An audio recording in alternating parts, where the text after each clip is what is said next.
Fritz Haber was Germany's most celebrated chemist and the architect of its chemical warfare program in the First World War. On April 22, 1915, at Ypres, the weapon he had devised, organized, and brought to the front, 150 tons of chlorine gas, was released across 6 kilometers of trench.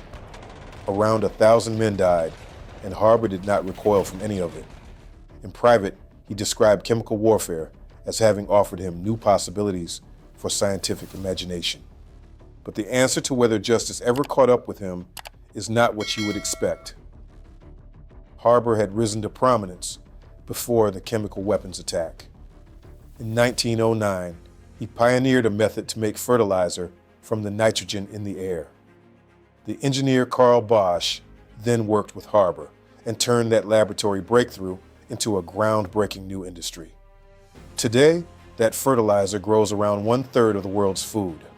At the time, it made Haber one of the most celebrated scientists alive, celebrated enough that in 1911, the German state founded a dedicated research institute for him in Berlin, the Kaiser Wilhelm Institute. However, this same chemistry had a second, more sinister use. Nitrogen makes fertilizer, but it also makes explosives. And before the outbreak of war, Germany made both from the nitrate it imported from Chile. When the First World War began, the British Navy blockaded Germany's ports and cut that supply off. Without it, Germany would run out of explosives and lose the war. But Haber's process could make nitrate from the air, and it kept German munitions in production. Without Haber, historians say, Germany would have run dry and surrendered perhaps 2 years sooner. So by the time Haber stood on the front at Ypres, Germany could not have fought on without him. That indispensability was what added weight to Haber's chemical weapons proposal. He proposed gas as a weapon to a German army that had serious doubts. Officers questioned both its effectiveness and whether it violated the Hague Convention, an 1898 agreement between the world's major powers governing the laws of war, which prohibited weapons designed to cause unnecessary suffering, including projectiles designed to spread poison gas. For the men who breathed it in, that meant blindness, suffocation, blistering of the skin, and in the worst cases, an agonizing death. Otto Hahn, a chemist and infantry lieutenant that Haber had recruited into the gas unit, raised this legal concern, but Haber dismissed it. France had already used chemical agents, he argued, and ending the war quickly would save more lives. At the age of 46, Haber went to the front on the staff of Colonel Otto Petersen, the officer commanding Germany's gas units at Ypres. Haber's responsibility was not in doubt. What he had built worked. His gas attack caught the defending French and Algerian forces completely off guard, and Germany's commanders were confident the gap it created could be exploited. But German command would not risk reserves earmarked for the Eastern Front on an unproven gas offensive, and no decisive breakthrough followed. However, what it did do was force the Allies to begin developing chemical weapons of their own, starting a gas arms race that would run for the remainder of the war. Haber had gone to Ypres holding a nominal NCO rank, the civilian scientist designation that gave him access to the command structure, and Kaiser Wilhelm II, Germany's emperor, summoned Haber and personally promoted him to captain in response to the success of the attack. On the evening of May 1st, 1915, Haber returned to Berlin and held a gathering at his home to celebrate the Ypres attack and his promotion to captain. His wife, Clara Immerwahr, a qualified chemist, was present. During the night, she took his army pistol into the garden and shot herself. Their son, Hermann, found her. Why she did so has never been established. No notes survived, and the accounts of those who knew her contradict each other. Following Haber's personal loss, the Kaiser Wilhelm Institute that had been founded in his honor had by this point transformed into the center of Germany's chemical warfare research. Under Haber's command, it developed further poison agents, phosgene and mustard gas. But as well as this, Haber personally devised tactics specifically designed to defeat the gas mask the Allies had rushed into production. Soldiers would first be hit with irritants to force their masks off, and then attacked with lethal poison gas clouds to incur maximum casualties.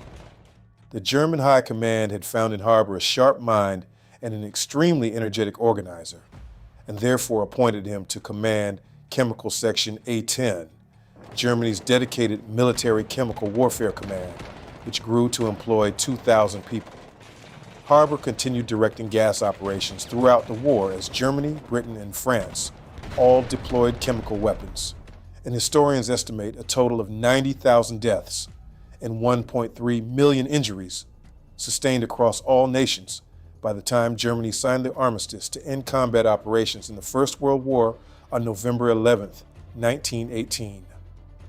The following June, Germany then signed the Treaty of Versailles, the peace agreement that formally ended the war and imposed financial reparations, territorial losses, and strict limits on Germany's military. Under Article 228 of the treaty, Germany was obligated to hand over individuals accused of violating the laws of war to face trial before Allied courts, and Articles 169 to 172 required Germany to disclose, destroy, and cease production of its chemical weapons, removing from German hands the program Haber had enthusiastically built. The terms Germany had just signed created a mechanism by which the Allies could formally demand accused Germans stand trial, and Haber's role at Ypres made him a direct candidate. During the summer of 1919, word reached Haber that he might be on a list of war criminals the Allied powers intended to pursue. In a panic, he dispatched his family to Switzerland, grew a beard, and followed them there by traveling on a forged passport. But then, in November 1919, a letter arrived from Stockholm, although it had nothing to do with Ypres.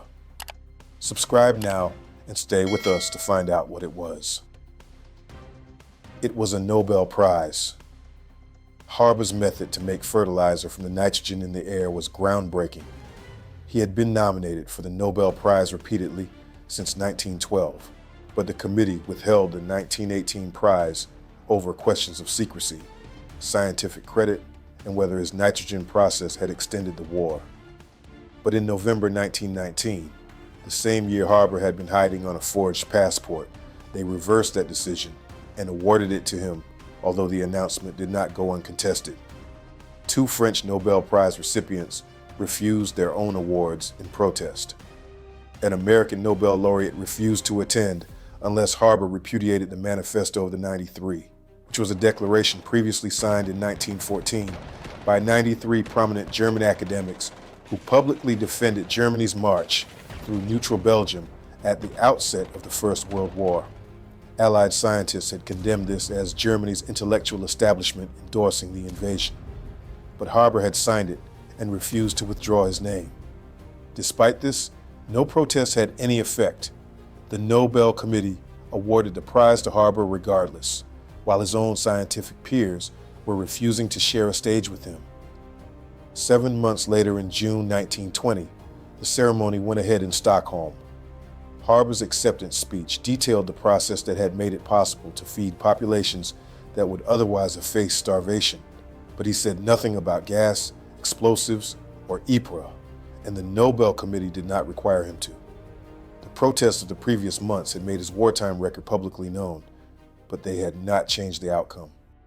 He left Stockholm honored, not tried, and the war crimes process under the Treaty of Versailles that should have put him in a courtroom was already collapsing. Germany refused to comply with the treaty's terms and refused to hand over any of its citizens to Allied courts. Therefore, the Allies accepted a compromise. A handful of cases would be heard before a German court in what became known as the Leipzig War Crimes Trials. But that court acquitted most defendants or imposed light sentences, and the mechanism Versailles had created for accused German war criminals collapsed without ever producing a formal case against Haber. He had never been formally named for trial, and no charges had been filed against him. However, by 1923, Germany's own parliament, the Reichstag, had established a committee to examine how the war had been conducted, and Haber appeared before it to testify in relation to the use of chemical weapons. He made 2 arguments.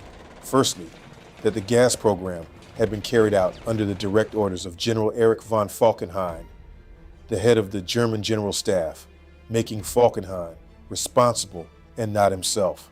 And secondly, that the Hague Convention banned projectiles carrying gas, not cylinders placed on the ground, which was what was used in the attacks he supervised. The committee accepted his arguments on both counts. But the scale of the First World War's gas casualties had prompted an international response. At an arms control conference in Geneva, American delegates lobbied for a formal ban on chemical weapons, and on June 17, 1925, the world's major powers signed the Geneva Protocol, prohibiting chemical warfare going forward, but containing no mechanism to prosecute anyone for past use. No proceeding was ever opened against Haber, but something was coming for him, and it had nothing to do with Ypres. In January 1933, Hitler was appointed Chancellor of Germany, and within 3 months his government had passed a law barring Jewish people from state-funded positions. Haber directed a state-funded institute and therefore faced removal under that law. But Germany's president, Paul von Hindenburg, had insisted on a single exemption. Those who had served at the front in the First World War were to be protected. Haber qualified, but the exemption did not change what the law still required. Haber was ordered to dismiss the Jewish members of his scientific staff, so he selected Herbert Freundlich and Michael Polanyi for dismissal, choosing them because he believed they had the strongest prospects of finding positions elsewhere. However, on April 30th, 1933, rather than continue directing the institute under racial policy, Haber resigned, stating he could not select scientific colleagues on the basis of their ancestry. The man who had expressed no regret for chemical warfare resigned from the institute he had built, rather than implement a racial purge of its staff. Max Planck, Germany's most senior scientist and a fellow Nobel laureate, appealed to Hitler directly on Haber's behalf, but Hitler refused to grant an exemption. On August 3, 1933, Haber left Germany and never returned. When his directorship of the institute formally ended, he posted a farewell notice, stating the institute had served humanity in peace and the fatherland in war. Haber arrived in Cambridge, England, in the autumn of 1933, aged 64, an exile, invited by British scientists despite the fact that Allied soldiers had died in the gas attacks he had designed. But by this point, his health was failing. He had no home country anymore, and by January 1934, his immediate plan was a sanatorium in Switzerland. On January 25th, his last night in England before leaving for Switzerland, he wrote a final letter expressing hope that he would live long enough to become an English citizen. But then, 4 days later, on January 29th, 1934, he died of heart failure at the Hotel Euler in Basel before reaching his destination. 1 year after his death, a memorial was organized for Haber in Berlin. Germany's Reich Minister of Science and Education, Bernhard Rust, prohibited state employees from attending, but former colleagues came regardless. The Nazi government ordered the press not to cover it. Hermann Haber, Fritz's own son, did not attend. He had emigrated from Germany, and the country that had driven his father out had no right, in his view, to mourn him. By the time of that memorial, the Kaiser Wilhelm Institute that Haber had founded and commanded was still operating, and a product that had grown from its wartime research had already been on commercial sale for 11 years. Working with cyanide-based fumigation during the First World War, the Institute had produced a compound known as Zyklon, designed to kill insects in flour mills and grain stores. By 1924, the researchers who had left the Institute had refined it into Zyklon B and brought it to market as a pesticide. It had been in commercial use ever since. But in the Second World War, as part of the final solution, the Nazi program created to exterminate the Jewish people of Europe. The SS adapted Zyklon B for use in the extermination camps. Haber had been dead for years by the time any of this occurred, but among those murdered in those camps were members of his own extended family Haber gave the world both a way to feed itself and a new way to kill. The Nobel Committee addressed the first. No court ever addressed the second. What eventually reached Haber was not a trial for Ypres.